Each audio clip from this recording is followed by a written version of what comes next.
निसंग हैं जो वायु सम, निर्लेप हैं आकाश से। निज आत्म में ही विहरते, जीवन न पर की आस से। जिनके निकट सिंहादि पशु भी भूल जाते क्रूरता, उन दिव्य गुरुओं की अहो कैसी अलौकिक शूरता। त्रिकालवर्ती पंच परमेष्टि भगवंतों की जय हो। त्रिकालवर्ती सर्व अकृत्रिम कृत्रिम चैत्य चैत्यालयों की जय हो। त्रिकालवर्तिनी नित्य बोधिनी द्वादशांगमयी जिनवाणी माता की जय हो। त्रिकालवर्ती 3 कम 9 करोड़ मुनिराजों की जय हो। आज श्रुत पंचमी पर्व की प्रभात है, प्रातः काल है। आज श्रुत की लिखित रूप में स्थापना हुई है और उसके आनंद और उल्लास में श्रुत का बहुमान किया गया, उसका जुलूस निकाला गया। बड़े बहुमान के साथ लिखित श्रुत को शिरोधार्य किया गया। ज्येष्ठ शुक्ल पंचमी जैसे उदाहरण के लिए आदिनाथ भगवान का जिस दिन आहार हुआ वो तृतीया तिथि, वो अक्षय बन गई। वो जो तिथि है वो अक्षय बन गई, इसलिए उसका नाम अक्षय तृतीया। ऐसे ही जिस दिन जिनवाणी पंचम काल में सर्वज्ञ के स्थान पर है, सर्वज्ञ नहीं है तो इस पंचम काल में सर्वज्ञ की वाणी, वो जिनवाणी सर्वज्ञ के स्थान पर है। श्रुत, ये श्रुत किसे कहते? टोडरमल जी ने लिखा है, सत्यार्थ पदों का बोध कराने वाली वचन, वाणी कहो या वचन, सत्यार्थ पदों का बोध कराने वाले वचनों को श्रुत कहते हैं। जैसा वस्तु का स्वरूप है, संसार का स्वरूप है, शरीर का स्वरूप है, अपने चैतन्य का स्वरूप है, अपने चैतन्य का विश्व के अन्य पदार्थों का, 9 पदार्थों का, 7 तत्वों का, इदमेव ईदृशमेव, रत्नकंस रावकाचार्य में 11वें नंबर का श्लोक है। इदमेव ईदृशमेव, जैसा सर्वज्ञ ने कहा, जैसा सर्वज्ञ के वाणी में आया वैसा ही तत्व है, अन्यथा नहीं है। वही तत्व है। इदमेव, संस्कृत में शब्द है इदमेव, यही है। और ईदृशमेव, तत्व ऐसा ही होता है। इदमेव ईदृशमेव, तो ऐसा मानना आज्ञा विचय नाम का धर्म ध्यान है। आज्ञा विचय नाम का धर्म ध्यान है। पंचम काल में बुद्धि की अल्पता, सत्समागम का अभाव, केवलियों का अभाव, सत्समागम का अभाव, बुद्धि की अल्पता और तर्क प्रमाणादि की अनुपलब्धता, इसलिए जिनवाणी ही शरण है, ऐसा लिखा है। धौला में पूर्व आचार्य की गाथा कोट की गई है। उसमें ये बताया कि वर्तमान काल में सारांश इतना है कि प्रत्यक्ष में केवली आदि के अभाव के कारण से और हमारी बुद्धि के अल्पता के कारण से हमें अब मार्ग बताने वाली ये जिनवाणी है। जिनवाणी की शरण में ही क्यों रहे? क्योंकि ये जिनवाणी वर्तमान काल में केवली के स्थान पर है। इदमेव ईदृशमेव, तत्व यही है, ऐसा ही है, ऐसा वो वर्णन कराने वाली है, तत्व का ज्ञान कराने वाली है, मोक्ष का मार्ग दिखाने वाली है। ऐसी यह भगवान की वाणी, जिनवाणी, जिनेन्द्र की वाणी। एक और बात, जिनेन्द्र भगवान की वाणी सदाकाल एक जैसी होती है। अनादिकाल पहले के जो तीर्थंकर थे, भगवान महावीर अंतिम तीर्थंकर, सबकी वाणी समान। और जिनागम में इसकी अक्षरों की संख्या भी बताई। जिनवाणी के अक्षरों की संख्या 18, 44, 67, 44, 0, 737, 0, 955, 16 और 15 इतने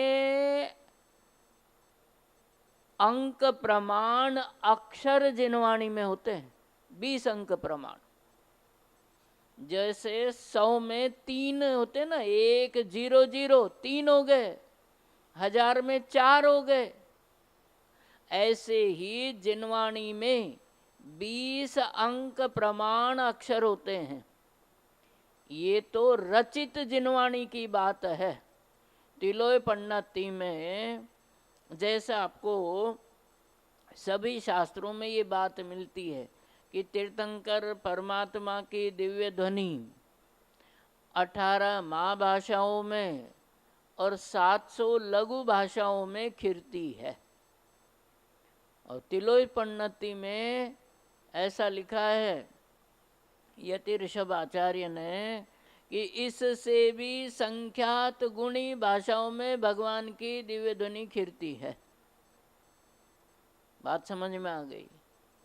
अक्षरी भाषा और अनक्षरी भाषा, ये तो अक्षरी भाषा की चर्चा है। और अक्षरी भाषा में और अनक्षरी भाषा में भी और भी इनसे भी किनसे कि जिनके बारे में कहा गया कि 18 महाभाषाओं में 700 लघु भाषाओं में भगवान की दिव्य ध्वनि खिरती है, इनसे भी संख्यात गुणी भाषाओं में भगवान की वाणी खिरती है। और अक्षर कितने कि अनादिकाल पहले जो तीर्थंकर हुए, उन तीर्थंकरों की दिव्य ध्वनि जो रची गई, रचित जिनवाणी 20 अंक प्रमाण है ना, 18446744 0737 0955 1615 इतने अक्षर दिव्य ध्वनि में होते। 20 उससे 12 अक्षर प्रमाण पद। समझ में आ गई बात? 112,83,58,005 पद,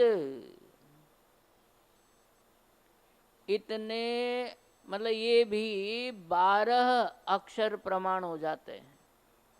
अक्षर कितने के 20 अंक प्रमाण, पद कितने के 12 अक्षर प्रमाण।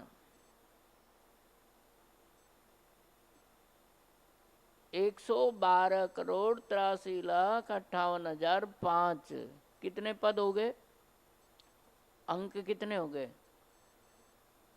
इतने पदों में जो दिनवाणी रची गई, मतलब आशय अभी इतना सा ही समझना कि अनादि से मोक्ष मार्ग का जो रास्ता है, जो जिनवाणी में बताया गया, अनादि काल पहले तीर्थंकर के द्वारा यही बताया गया, आज भी यही, मतलब मुक्ति का मार्ग सदा काल एक ही होता है। एक होय तृण काल मां परमारथनो पंथ। मुक्ति जाने के लिए अनादिकाल पहले भी मार्ग यही था। काल परिवर्तन तो आर्यखंड में और ये भरत क्षेत्र में, आर्यखंड में, ऐरावत क्षेत्र में, आर्यखंड में ही होता है। बाकी जगह ये व्यवहार काल भी एक जैसा रहता है। एक होय तृण काल मां परमारथनो पंथ। ये जो कुवृष्टि सुवृष्टि सब आर्यखंड में होती है, पूरे भरत क्षेत्र में भी नहीं। और काल परिवर्तन भी, उत्सर्पिणी अवसर्पिणी, ये आर्यखंड में ही होते हैं। व्यवहार काल की बात है। ये जो परिवर्तन है वो परिवर्तन काल का। मोक्ष मार्ग 3 काल में एक जैसा ही, एक ही होता है। एक बात और कि जिनको अपने चैतन्य आत्मा का आनंद, अतीन्द्रिय आनंद, सुख शांति प्राप्त होती है, ऐसे ज्ञानियों को अनादिकाल पहले जो ज्ञानी हुए उनको जो आनंद आया, और सिद्धों को जो आनंद आता है, उसी जाति का आनंद आज भी, ऐसा नहीं कि पंचम काल में कोई अलग प्रकार का। बात समझ में आ गई। पंचम काल में कोई अलग प्रकार का आनंद आता है ऐसी बात नहीं। जो चैतन्य वस्तु है वो अनादिकाल पहले वैसी ही थी, आज भी वैसी ही है, और अनंत काल तक वैसी ही रहेगी। वो चैतन्य वस्तु का आनंद स्वभाव से वैसी होने से वो जो अतीन्द्रिय आनंद है, अनादिकाल पहले वाला आनंद ही आज आता है। अभी सुबह अलग, दोपहर में अलग, शाम को अलग, ऐसा नहीं। बात समझ में आनी चाहिए कि वस्तु बदलती नहीं, वस्तु नष्ट नहीं होती। वस्तु का मतलब त्रिकाली वस्तु, पर्याय तो बदले बिना रहती नहीं, और पर्याय बदले नहीं तो मिथ्यात्व का नाश कहाँ से हो। मोक्ष मार्ग का आरंभ प्रारंभ कहाँ से हो, पर्याय बदलती है। जिसके आधार से पर्याय होती है वो त्रिकाली चैतन्य वस्तु, वो सदाकाल एक जैसी रहती है। सदाकाल मतलब त्रिकाल एक जैसी ही रहती है। वस्तु नहीं बदलती, स्वभाव नहीं बदलता। इसलिए ज्ञानियों को वस्तु का स्वाद भी नहीं बदलता।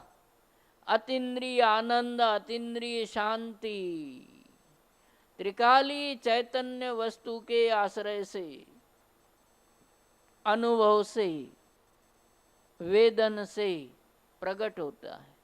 वो जो वस्तु का आनंद आता है, वो अनादिकाल पहले भी वैसा ही था, आज भी वैसा ही है, और अनंत काल बाद भी जो भी चैतन्य आत्मानंद को भोगता है उसका वह आनंद सिद्धों की जाति का ही होता है। जिनवाणी नहीं बदलती। अनादिकाल पहले जो जिनवाणी थी वही वीतराग वाणी, सर्वज्ञ की वाणी, तीर्थंकरों की वाणी कम ज़्यादा भी नहीं होती, बदली बदली बदली भी नहीं होती। आदिनाथ तीर्थंकर की वाणी अनादिकाल पहले जो तीर्थंकर हुए उनके समान। महावीर की वाणी आदिनाथ भगवान की तरह, आदिनाथ भगवान की और इनकी वाणी में कोई अंतर नहीं। ऐसी जो तीर्थंकर की वाणी तीर्थंकर के अभाव में तीर्थंकर का कार्य करती है। पंचम काल, निकृष्ट काल।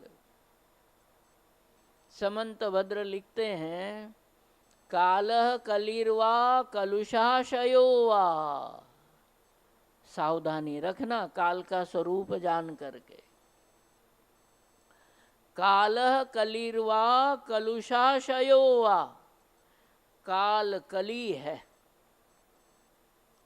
पंचम काल है, निकृष्ट काल है। इस निकृष्ट काल में निरंतर अनुकूलताएं घटती है, बुद्धि घटती है, शरीर की जो क्षमता पहले होती है वो निरंतर घटती है। आगे तो और निकृष्ट काल आएगा। शरीर की क्षमता घटेगी, बुद्धि की धारणा शक्ति घट जाती है, और बढ़ने वाली चीज है वो है कषाय। कषाय निरंतर बढ़ती है इस काल में।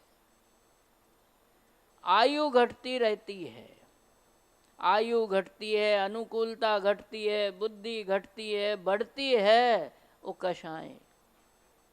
कषाय बढ़ती है, ऐसा निकृष्ट काल है।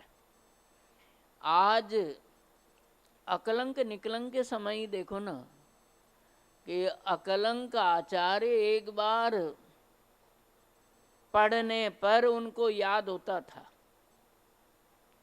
और निकलंक आचार्य को, आचार्य निकलंक को 2 बार पढ़ने पर, आचार्य नहीं थे वो, उन्होंने तो जिनवाणी की रक्षा के लिए अपने प्राणों का बलिदान दिया था। निकलंक ने, दोनों भाई थे। एक दिन सुमत जी ने वो कहानी बताई थी कि दोनों बौद्ध में पढ़ने गए थे, बौद्ध जो मठ उसमें पढ़ने गए थे। उनके समान ही उनको आचरण करना पड़ता था, इतना सा उनका अभिप्राय था। तो जो निकलंक थे उनको 2 बार पढ़ने पर याद हो जाता, और अकलंक को एक बार पढ़ने पर, एक बार पढ़ने पर जिनको याद होता उनको एक पाठी कहते हैं, और 2 बार पढ़ने पर जो याद हो जाए तो द्विपाठी कहलाते हैं। एक पाठी, 2 पाठी, एक बार पढ़ा याद हो गया, और अब बुद्धि देखो कितनी रह गई। नहीं है बात? ये भी तो पंचम काल के ही हुए अकलंक आचार्य। तत्वार्थ, राजवार्तिक आदि अनेक टीकाएं लिख करके, वाद विवाद करके जिनवाणी की रक्षा की। ऐसे जो अकलंक देव हैं वो एक पाठी, उनके भाई सगे भाई हो, दूसरे नहीं। बुद्धि की इतनी हीनता पंचम काल में होती जा रही है, होती जाएगी, क्योंकि काल अपना प्रभाव दिखाए बिना नहीं रहता। इस पंचम काल में बुद्धि निरंतर क्षीण होती जाती है। निकृष्ट काल है, इसकी निकृष्टता तो और अधिक अधिक अधिक बढ़ती जाएगी। ये जो काल है देखो कैसा है, याद किया हुआ भी भूल जाते हैं अब तो, नहीं है बात, याद किया हुआ भी, अच्छी तरह से याद किया हुआ भी, हम भी कहते हैं कई बार अच्छी तरह से याद था, मैं भी कहता हूं। इतनी निकृष्टता, बुद्धि की हीनता, धारणा शक्ति नष्ट होती जा रही है। धारणा जरूरी है। 64 रिद्धियों में शास्त्र रचना के लिए 4 बुद्धि रिद्धियां होती है। कोष्ठ बुद्धि, बीज बुद्धि, पद बुद्धि, संभिन्न संश्रोत्री बुद्धि। श्लोक याद आ रहा होगा परमर्षि मंगल पाठ का। कोष्ठस्तधान्योपमेक बीजम संभिन्न संश्रोत्रिपदानुसारी चतुर्विधं बुद्धिबलं ददाना स्वस्ति क्रियासु परमर्षयो नः। दूसरा छंद परमर्षि मंगल पाठ का। इसमें शास्त्र की रचना के लिए गणधर को 63 रिद्धियां होती है 64 में से, केवल ज्ञान को छोड़ करके। बिना रिद्धि के शास्त्र की रचना नहीं होती। और द्रव्य संग्रह के अनुसार अल्प ज्ञान से भी बीज बुद्धि रिद्धि धारक मुनिराजों को केवल ज्ञान और मोक्ष की प्राप्ति होती है। 4 बुद्धि रिद्धियां चाहिए। कोष्ठ बुद्धि, पद बुद्धि, संभिन्न संश्रोत्री बुद्धि रिद्धि और पद बुद्धि रिद्धि। तो धौला पुस्तक 9 में नमस्कार किया तो नमस्कार में सबसे पहले कोष्ठ बुद्धि रिद्धि धारक मुनिराजों को नमस्कार किया। तो शिष्य प्रश्न करता है कि महाराज बीज बुद्धि सर्वोत्कृष्ट बुद्धि रिद्धि है, बीज बुद्धि रिद्धि सर्वोत्कृष्ट बुद्धि रिद्धि है। बीज बुद्धि रिद्धि धारक मुनिराज अल्प ज्ञान से भी केवल ज्ञान मोक्ष की प्राप्ति करते हैं। तीर्थंकर की दिव्य ध्वनि भी, ऐसा लिखा है उपमा अलंकार में कि तीर्थंकर की दिव्य ध्वनि बीजाक्षर रूपी शरीरों से, बीजाक्षर रूपी शरीर से मंडित होती है। बात समझ में आ गई? तो बीज बुद्धि को सर्वोत्कृष्ट होने से पहले नमस्कार करना चाहिए था। कोष्ठ बुद्धि रिद्धि धारक मुनिराजों को नमस्कार किया। बात समझ में आ गई? बोले ऐसा क्यों किया? श्रेष्ठ बुद्धि वाले को नमस्कार करना चाहिए ना। ऐसा ही एक प्रकरण आता है। 10 पूर्व अंगों के ज्ञाता मुनिराज को परमर्षि मंगल पाठ में पहले नमस्कार किया। 14 पूर्व के ज्ञाता मुनिराज को बाद में नमस्कार किया। किसको पहले और किसको बाद में, ये तो आसानी से समझ में आ जाएगा ना। 14 पूर्व के जो ज्ञाता मुनिराज है, 14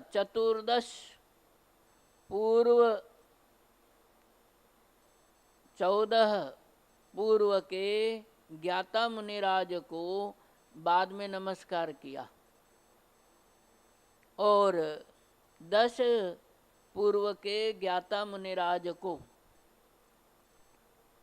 पहले नमस्कार किया।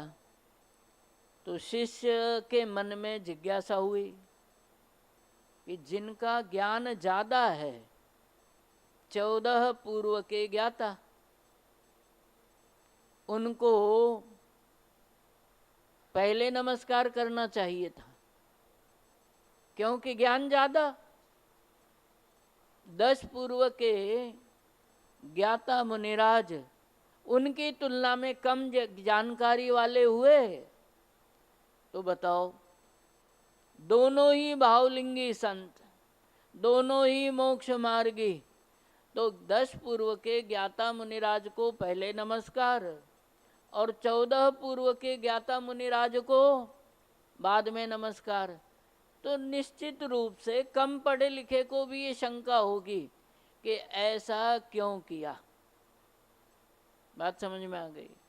ऐसा क्यों किया गया? कि ऐसा तो नहीं होना चाहिए था भाई। अल्प ज्ञानी मुनियों में कोई भेद नहीं, ज्ञान के कारण से कोई पूज्यता अपूज्यता वाली बात नहीं थी, लेकिन पहले किसको और बाद में किसको, समझ में आ गई बात? कि 14 पूर्व ज्ञाता को पहले नमस्कार अर्घ्य चढ़ाना चाहिए था, बड़े की पहले विनय करनी चाहिए थी। ये चर्चा संग्रह में एक प्रकरण आता है कि हम मंदिर में आए हैं और रास्ते में जिनवाणी का स्वाध्याय चल रहा है और हमें स्वाध्याय सुनना है। तो कोई देर हो गई, किसी को लेट हो गया, तो के दर्शन बाद में कर लूंगा,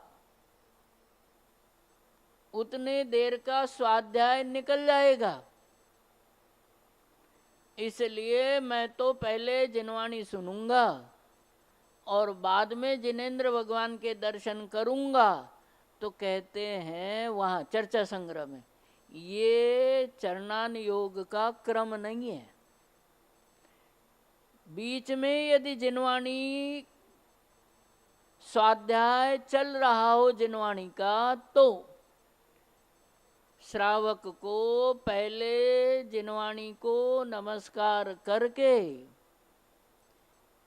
उस मतलब सिर झुका करके, तीर्थंकर परमात्मा के दर्शन करो, 3 लोक के नाथ वीतरागी भगवंत, उनको नमस्कार करो। नमस्कार करके फिर जिनवाणी को सुनने के लिए बैठो। ये मत सोचना कि मेरा स्वाध्याय निकल जाएगा, क्योंकि ज्ञान पढ़ने से नहीं, विशुद्धि से बढ़ता है और कषायों से घटता है। प्रज्ञा, श्रमणत्व, बुद्धि, रिद्धि, जिनवाणी के 4 प्रकार की है। इतना समय नहीं है, केवल संक्षेप में प्रज्ञा, श्रमणत्व, बुद्धि, ये छंद है ना पूरा। प्रज्ञा, श्रमणत्व, बुद्धि, रिद्धि बिना पढ़े लिखे, बिना पढ़े अपने आप प्रकट होती है। जितनी भी बुद्धि रिद्धियां हैं, बात समझ में आ गई? सभी जो बुद्धि रिद्धियां हैं वो विशुद्धि के द्वारा प्रकट होती है। अपने परिणामों की विशुद्धि हो तो ज्ञान टिकता है, ज्ञान अपने आप प्रकट होता है। जैसे तेल, पानी पर तेल डाला जाए तो वो तेल चाहे बूंद भर ही डाला जाए, वो बूंद फैल जाती है। ऐसे ही अपने परिणामों की विशुद्धि के द्वारा ज्ञान विस्तार को प्राप्त होता है, ज्ञान फैलता है, और याद किया हुआ ज्ञान भी कषायों की तीव्रता से नष्ट होता है। अन्वय व्याप्ति, व्यतिरेक व्याप्ति, व्याप्ति होती ना न्याय में, दोनों जगह लागू पड़ती है। समय कम रहता है, इसलिए हर बात का खुलासा संभव नहीं। आशय इतना समझना ज्ञान के बारे में, ज्ञान पढ़ने से नहीं, विशुद्धि से प्राप्त होता है। ये भ्रम निकाल देना, दो भ्रम निकालना। पहला भ्रम तो ये कि मैंने पढ़ा इसलिए मुझे ज्ञान प्रकट हुआ, कि प्रभु तो अपने भीतर का ये भ्रम निकाल दे। ज्ञान विशुद्धि से प्राप्त होता है। दूसरी बात सिद्धांत की है, ज्ञान शास्त्र से नहीं खुलता, ज्ञान तो ज्ञान पिंड चैतन्य आत्मा से ही आता है। ज्ञान किसका गुण? आत्मा का। कहाँ से मिलेगा? कि जिसका है वहीं से मिलेगा। अरे हीरे जवाहरात के दुकान पर फल मांगोगे तो कहाँ से मिलेंगे? शास्त्र से ज्ञान नहीं खुलता, ज्ञान खुलता भी नहीं, खिलता भी नहीं, प्राप्त भी नहीं होता, रक्षा भी नहीं होती है। एक और बात, ज्ञानावरण के क्षोभशम से, कर्म अलग अलग है, ध्यान से समझना। ज्ञानावरण कर्म के क्षोभशम से ज्ञान का उगाड़ होता है। जिन वाणी के ज्ञान की चर्चा कर रहे हैं अपन, दूसरे ज्ञान की नहीं। और चारित्र मौनी की विशुद्धि से उसकी रक्षा होती है। बात समझ में आ गई? ज्ञानावरण का जो क्षयोपशम है उसका संबंध ज्ञानावरण कर्म से है। कल विपाक विचय नाम का धर्म ध्यान, उसकी चर्चा की थी अपन ने। रत्नकरण श्रावकाचार 409 नंबर का पेज, उस पर लिखा है सदा सुखदास जी ने, ज्ञानावरणादि कर्मों को अपने चैतन्य आत्मा से भिन्न जानना, भिन्न अनुभव करना, अपने चैतन्य को, त्रिकाली ध्रुव चैतन्य आत्मा को ज्ञानावरणादि कर्मों से भिन्न अनुभव करना, उस विचार में स्थित होना, चैतन्य आत्मा में स्थित होना, विचार में स्थित होना, ये विपाक विचय नाम का धर्म ध्यान व्यवहार से ही, और अपने त्रिकाली चैतन्य आत्मा में जो ज्ञानावरणादि से भिन्न है ऐसे विचार पूर्वक जाना, वो विचार तो हो गया व्यवहार धर्म ध्यान, और स्वरूप में लीनता वो निश्चय धर्म ध्यान है। तो ये ज्ञानावरण कर्म, उससे ज्ञान। और परीक्षा मुख में तो सूत्र ऐसा लिखा है कि तुझे ज्ञान की भी चिंता नहीं करनी। बात समझ में आ गई? सूत्र आता है ऐसा कि स्वावरण क्षयोपशमन लक्षण योग्यतया ही प्रतिनियतम अर्थम व्यवस्थापयति। आज की बात नहीं है, अनादिकाल से ये बात निश्चित थी कि जिस समय जिस पदार्थ के आवरण का क्षयोपशम होता है, उस काल में वो पदार्थ तेरे ज्ञान का विषय अपने आप बनेगा। ये अभिमान कहाँ रहा कि मैंने सूत्र याद किए, गाथाएं याद की, इसका मुझे ज्ञान है, इसका मुझे ज्ञान है, कि प्रभु ये भ्रम निकाल दे। ज्ञानावरण का क्षयोपशम अनादि से निश्चित है पर्याय का, पर्याय क्रमबद्ध है, ज्ञानावरण की भी, उसके क्षोभशम की भी। लेकिन इतना ध्यान रखना कि चारित्र मोहनी की विशुद्धि के बिना ज्ञान टिकता नहीं है। कषायों से ज्ञान नष्ट हो जाता है, क्षयोपशम से प्राप्त ज्ञान भी कषाय के आवेग से, संक्लेश परिणामों से नष्ट हो जाता है। इसलिए ज्ञान को याद रखना चाहते हो, सुरक्षित रखना चाहते हो, तो भी जीवन में विशुद्धि की आवश्यकता है। अभी अंतिम चर्चा है इस समय की, शिविर की, वरना ध्यान का तो जो प्रकरण अपने प्रारंभ किया, मुझे लगता है 1.5 महीने का कोर्स है पूरा। इतना बड़ा विस्तार है, इतने बड़े बड़े ग्रंथ लिखे गए हैं ज्ञान के स्तर पर। तो उसमें कल एक बात समझ में आई, क्योंकि वो विषय मुझे लेना था कि ध्यान कैसे प्रकट होता है। तो उसमें से इतनी बात समझ में आ गई कि जैसे चक्रवर्ती का भोजन 364 दिन बनता है, बनने में दिन इतने लगे, और भोजन का काल भी उत्कृष्ट और जघन्य काल अंतर मुहूर्त बताया शास्त्रों में। जब ध्यान का प्रकरण आया तो उसमें बताया कि जीव की लेशाएं है ना, वेद आदि के परिणाम, कोई भी लेशाएं हैं, वेद आदि के परिणाम हैं, ध्यान है, ये अंतर मुहूर्त से अधिक नहीं होते, टिकते ही नहीं है, अंतर मुहूर्त काल से अधिक नहीं टिकते। उसमें भोजन की भी बात है कि भोजन का काल भी, निद्रा का काल भी अंतर मुहूर्त ही होता है। बहुत सारी बातें, जिनागम तो अनंतानंत गेयों से भरा हुआ है। अभिमान कभी मत करना कि मैं इतना जानता हूं, है ना, मैं कुछ नहीं जानता। ज्ञान की नम्रता है। धौला में ध्यान के 3 हेतु बताए, ध्यान के 3 हेतु बताए। सरलता, है ना,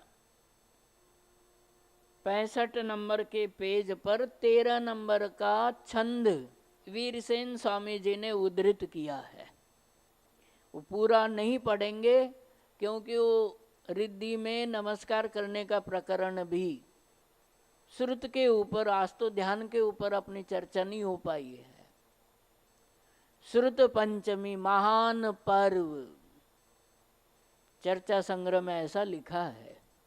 ये आराधना के दिन होते हैं, पर्व के दिन, व्रत संयम आराधना के दिन होते हैं। कोई जीवन भर सामायिक न करता हो और दिनों में नहीं करता हो तो इस दिन करना चाहिए। पूजन पाठ और दिनों में न करते हो तो इस दिन करना चाहिए। पाप मलम धावते वारी, पर्व के बारे में कहा कि जैसे पानी से शरीर का मैल दूर किया जाता है, उसको स्नान कहते हैं। जल स्नान, ध्यान स्नान, ज्ञान स्नान, तप स्नान, अनेक प्रकार का स्नान जिनागम में बताया है। जब हम स्वाध्याय कर रहे होते हैं उस काल में हमारे कषायों में मंदता आती ही है। जितनी कषायें दूर होती है उतना आत्मा का मैल दूर होता है। आचार्यों ने मुझे अनेक विकल्प आते हैं बताने के। आचार्यों ने ध्यान की महिमा में दो उदाहरण दिए। एक उदाहरण तो कल मैंने आपको बताया था, दो दो प्रकार के उदाहरण दिए। जैसे टोडरमल जी ने कर्मों के प्रकरण में दूसरे अध्याय में, एक तो चकवा, संक्षेप में ही बात कर पाएंगे अब, चकवा चकवी का उदाहरण दिया निमित्त के प्रकरण में। एक उदाहरण दिया चकवा चकवी का कि सूर्य के उदय के साथ इनका मिलन होता है और सूर्य अस्त होते ही इनका वियोग हो जाता है। एक उदाहरण ये दिया। दूसरा उदाहरण दिया मोहन धूल का, याद आ रहा, सबको पढ़ा हुआ होगा। मोहन धूल का उदाहरण दिया कि किसी के सिर पर मोहन धूल पड़ी, तो वहाँ टोडरमल जी का अभिप्राय निश्चित रूप से ये रहा होगा कि घातिया कर्मों के उदाहरण के लिए तो मोहन धूल का, मतलब घातिया कर्मों को समझाने के लिए मोहन धूल का उदाहरण दिया। अघातिया कर्मों को समझाने के लिए वो चकवा चकवी का उदाहरण दिया। समझ में आ गई बात? चकवा चकवी का। ऐसे ही ध्यान के प्रकरण में दो उदाहरण दिए। एक तो उदाहरण दिया अग्नि का और ईंधन का। चाहे जितने काल का ईंधन हो, अनादिकाल से कोई ईंधन इकट्ठा किया गया तो उसको नष्ट करने के लिए कितना समय लगेगा? समझ में आ रहा है ना बुद्धि में कि अनादिकाल पहले का ईंधन भी, हालांकि 70 कोड़ा कोड़ी से अधिक, 70 कोड़ा कोड़ी सागर से अधिक कोई ईंधन जमा नहीं होता, लेकिन फिर भी ये शब्द लिखे। और जैसे उदाहरण में कि अनादिकाल पहले का ईंधन उसे अग्नि क्षण भर में ही राख बना देती है, ऐसे जीव के अनादिकाल के कर्म के जो ईंधन स्वरूप हैं उनको क्षण भर में ही उच्छ्वास में तम, क्या शब्द लिखा है? उच्छ्वास में तम, एक श्वास, असंख्यात समयों की एक आवली होती है, असंख्यात समयों की एक आवली, 2000 कोड़ा कोड़ी आवलियों का एक श्वास, 3770 श्वासों का एक मुहूर्त होता है। तो करणान योग की बातें हैं, है ना, सैद्धांतिक बातें हैं, अपने यहाँ इधर उधर की मान लो वाली बात नहीं है। ऐसे श्वास मात्र में, धौला में शब्द है 13वीं पुस्तक में, उच्छ्वास में तम, श्वास मात्र समय में किसका नाश होता है? कर्मों का। कितने कर्मों का? सभी प्रकार के कर्मों का। कोई उसमें ये नहीं कि इतने ही कर्मों का, सभी कर्मों का। अपने सामने उदाहरण है भरत चक्रवर्ती, बात समझ में आ गई। अंतःकृत केवली अपने सामने उदाहरण है। अंतःकृत केवली उनको कहते हैं उसी अंतर मुहूर्त में, बड़े अंतर मुहूर्त में, थोड़ा बड़ा थोड़ा अंतर मुहूर्त में तो केवल ज्ञान, अंतर मुहूर्त में ही मोक्ष, उसी अंतर मुहूर्त की बात है। तो वहाँ ये उदाहरण कर्म के नाश के लिए दिया अग्नि का, और दूसरा उदाहरण दिया मंत्र शक्ति का। कौन सा उदाहरण दिया? मंत्र शक्ति का, कि मंत्र शक्ति से सर्वांग शरीर में व्याप्त जहर तुरंत नष्ट हो जाता है। ये उदाहरण दिया कषायों के नाश के लिए। समझ में आती है बात? प्रभु पकड़ में आती है बातें? ऐसा मुझे लगता है वहाँ ऐसा नहीं लिखा, लेकिन दो अलग अलग उदाहरण देने का, अलग अलग प्रकार के उदाहरणों के पीछे आशय भी तो होता है। ध्यान को अग्नि समान कहा, वो कर्मों के नाश के अपेक्षा से कहा। ध्यान को मंत्र शक्ति के समान कहा, वो आत्मा के जो जैसे मंत्र शक्ति से सर्वांग शरीर में व्याप्त जहर नष्ट होता है, वैसे आत्मा में व्याप्त जो कषायों का जहर है नहीं आए बात समझ में? दो बातें और है इसके संबंध में कि अनादिकाल से आत्मा पवित्र ही है, शुद्ध ही है, निर्मल ही है। पर्याय में जो जहर है वो अनादि का है, लेकिन अनादि का संतति की अपेक्षा से है, एक समय का ही होता है। बात समझ में आ गई? जहर कब का है? कब से है? अनादि से है। लेकिन अनादि से होने पर भी एक समय का ही है। कषायों का जहर अनादि से होने पर भी एक समय का ही है। उस जहर को उतारने के लिए, नष्ट करने के लिए आचार्यों ने उदाहरण दिया है मंत्र शक्ति का। जैसे मंत्र शक्ति से शरीर में, सर्वांग में व्याप्त जहर, एक जगह का जहर नहीं, जैसे बिच्छू ने काटा उसी जगह जहर चढ़ गया, ऐसा नहीं।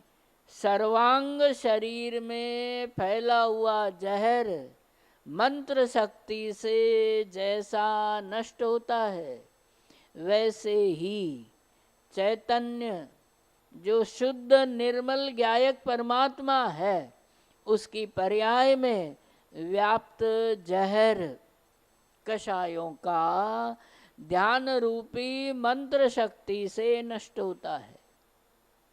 बात समझ में आ गई? जिनवाणी में ये चर्चा अपनी चल रही थी कि पहले बड़ों को नमस्कार करना, ये बड़ों की विनय होती है।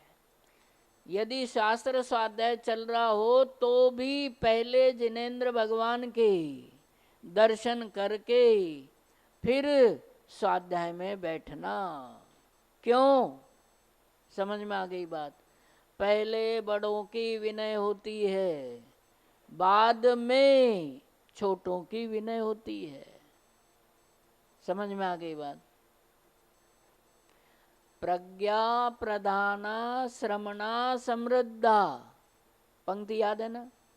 प्रज्ञा प्रधाना श्रमणा समृद्धा, प्रत्येक बुद्धा दश सर्वपूर्वै, प्रवादिनोष्टांग निमित्त विज्ञा, स्वस्ति क्रियासु परमर्शयो नः। इसमें प्रज्ञा प्रधाना श्रमणा समृद्धा, प्रत्येक बुद्धा दश सर्व पूर्व, शब्द कौन से है? दो। 10 पूर्व, सर्व का मतलब चतुर्दश पूर्व। तो शिष्य ने प्रश्न किया था, प्रकरण ध्यान है ना? शिष्य ने प्रश्न किया था कि 10 पूर्व के ज्ञाता मुनिराजों को पहले नमस्कार किया, 14 पूर्व के ज्ञाता मुनिराज को बाद में नमस्कार किया। तो बोले ऐसा क्यों किया? गलत किया ऐसा नहीं कह रहा हो, उसके मन में ऐसा लगता है कि ये गलत हुआ है ना? तो मैं तो इसको गलत समझ रहा था, क्योंकि 14 पूर्व के ज्ञाता मुनिराजों का ज्ञान अधिक, मुनि पने में कोई फर्क नहीं, ज्ञान में अंतर है। ज्ञान में जो अंतर है, तो ज्ञान में अंतर होने से 14 पूर्वधारी मुनिराजों को पहले नमस्कार करना चाहिए। 10 सर्व, धौला की बात है, पुस्तक 9 की पढ़ लेना, वहां पर प्रकरण विस्तार से क्या कहा, प्रश्न क्या किया कि 10 पूर्व ज्ञान के धारी मुनिराज को पहले नमस्कार क्यों किया, 14 पूर्व ज्ञान के धारी मुनिराज को बाद में नमस्कार क्यों किया, जबकि पहले उनको नमस्कार करना चाहिए था। तो उसका उत्तर क्या दिया? ज्ञान से त्याग श्रेष्ठ होता है। क्या जवाब दिया? ज्ञान से त्याग श्रेष्ठ होता है। कि प्रभु बात समझ में नहीं आई। क्या होता है कि 10 पूर्व का ज्ञान होने के बाद 500 महाविद्याओं के देव,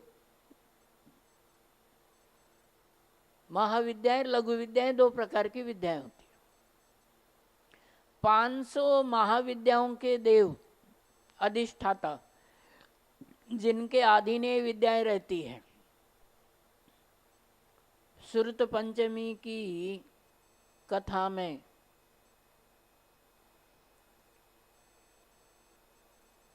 पदस्थ ध्यान का प्रकरण आता है। जो भूतबली और पुष्पदंत मुनिराज, उन्होंने दर्शनाचार्य के आदेश से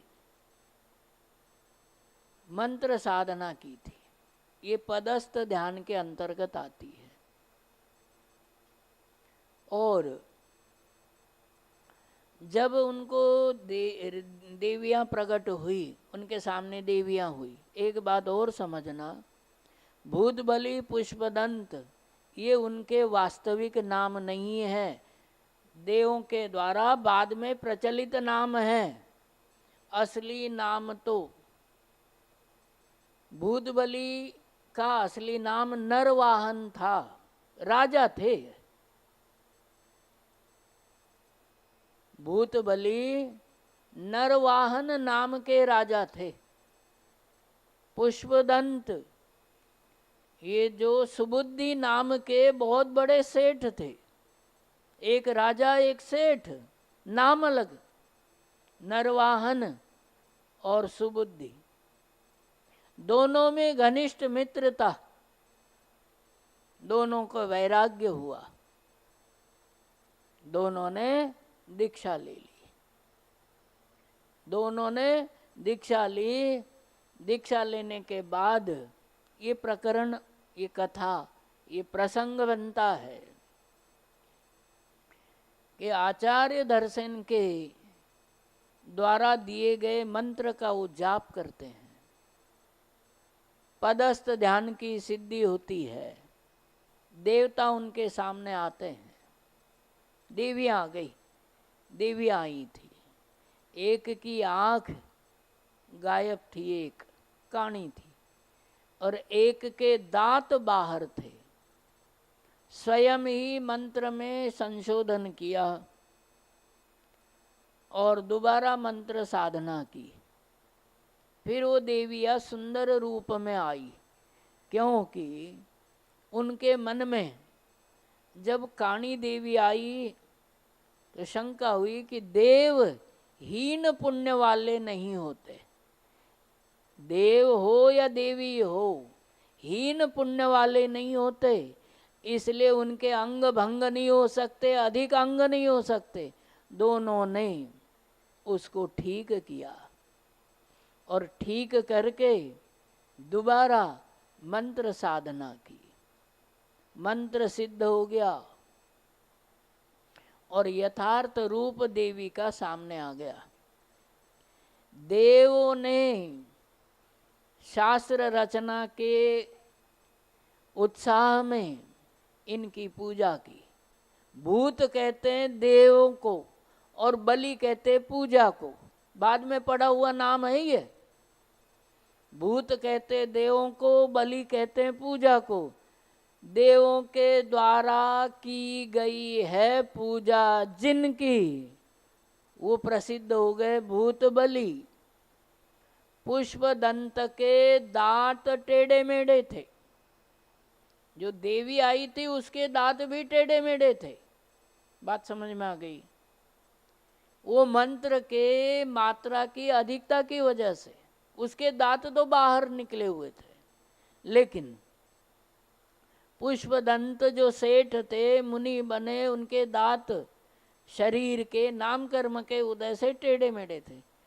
देखो कितने वो करते ना योगा, सुबह उठ करके जिनवाणी छोड़ करके बहुत विचार आते हैं बताने के, और घड़ी दिखती है बहुत तेजी से चलती हुई। योगा करते हैं। देखो एक संक्षेप में बात बता देता हूँ कि नाम कर्म की एक प्रकृति है स्थिर और एक प्रकृति है अस्थिर। कौन सी है? स्थिर नाम कर्म प्रकृति और अस्थिर नाम कर्म प्रकृति। शरीर में जो अन्न लेते हैं, आहार ग्रहण करते हैं, आहार पर्याप्ति, उसके बाद शरीर पर्याप्ति। आहार जो लेते हैं तो वो आहार दो भागों में बट जाता है अपने आप। हाँ, ये उदाहरण दिया गोमट सार में। वो जो आहार है वो खल भाग रस भाग के रूप में बटता है। रस रक्त में, रक्त मांस में, मांस जो है मैदा में, मांस जो है मज्जा में, मज्जा हड्डी में, हड्डी मैदा में, मैदा वीर्य में, अपने आप बदलते हैं। समझ में आ गई बात? 7 धातुओं के रूप में वो बदलता है। अब काम की बात ये, शरीर में 7 धातुएं होती है और वो 7 धातुएं स्थिर नाम कर्म के उदय से स्थिर होती। गैस बनती है ना, गैस बनना, डकारे आना, स्थिर नाम कर्म के उदय से ये स्थिर रहते हैं। High blood pressure, low blood pressure, बात समझ में आ गई? ये अस्थिर नाम कर्म के उदय से होते हैं। आप कितना भी प्रयत्न कर लो, जिस समय अस्थिर नाम कर्म का उदय होगा उस समय ये चलते ही रहेंगे। संक्षेप में समय बहुत हो गया। बात ये है कि 10 पूर्वधारी मुनिराजों को पहले नमस्कार किया, चतुर्दश पूर्वधारी मुनिराजों को बाद में नमस्कार क्यों किया? तो 10 पूर्व पढ़ने के बाद 1200 लघु और बड़ी सभी विद्याओं के देवता आते हैं मुनिराज के पास। देवता मुनिराज के पास आकर के नमस्कार करते हैं।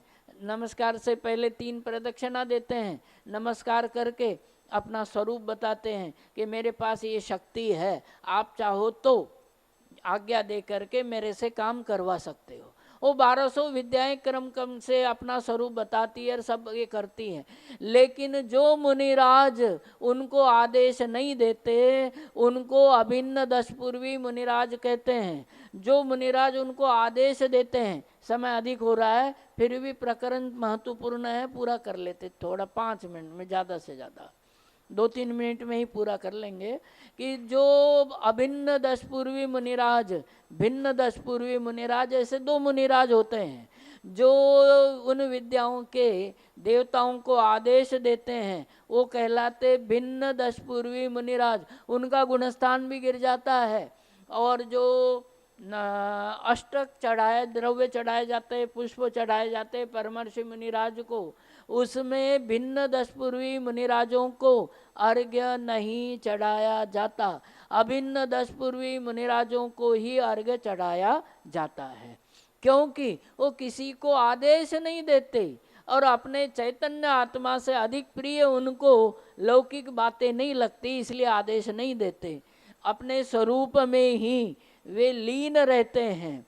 ऐसे अभिन्न 10 पूर्वी मुनिराजों को ही वहाँ नमस्कार किया जाता है।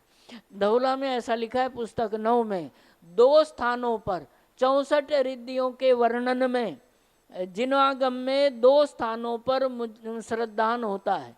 एक तो 10 पूर्वी को पढ़ने के बाद और एक चतुर्दश पूर्वी को पढ़ने के बाद। बोले ऐसा क्यों? कि 10 पूर्वी को पढ़ने के बाद अभिन्न 10 पूर्वी की बात है। अभिन्न 10 पूर्वी मुनिराज अपने स्वरूप में लीन होते हैं, कायोत्सर्ग मुद्रा में होते हैं, ध्यान करते हैं। प्रातः काल के समय 1200 विद्याओं के देवता वहाँ आकर के, बात समझ में आ गई? वहाँ आकर के उनकी 4 निकाय के देव, 4 निकाय के देव वाद्य यंत्रों के साथ पूजन करते हैं। किनकी? जो किसी देवी को, देव को आदेश नहीं देते। 1200 देव आते हैं, उनको आदेश नहीं देते, अपने स्वरूप को विद्याओं से, लौकिक कार्यों से अधिक जान करके लीन होते हैं। ऐसे जो मुनिराज अपने स्वरूप में लीन होते हैं, उनकी त्याग की महिमा के कारण से चतुर्दश पूर्वी मुनिराज को पहले नमस्कार किया, और ज्ञान अधिक होने पर भी ज्ञान से त्याग की महिमा अधिक होती है, ये संदेश उपदेश देने के लिए 10 पूर्वी मुनिराज को पहले नमस्कार किया और चतुर्दश पूर्वी मुनिराज को बाद में नमस्कार किया। ज्ञान तो अगाध है, समय भी अधिक हो गया है ना। बाकी चर्चा फिर कभी।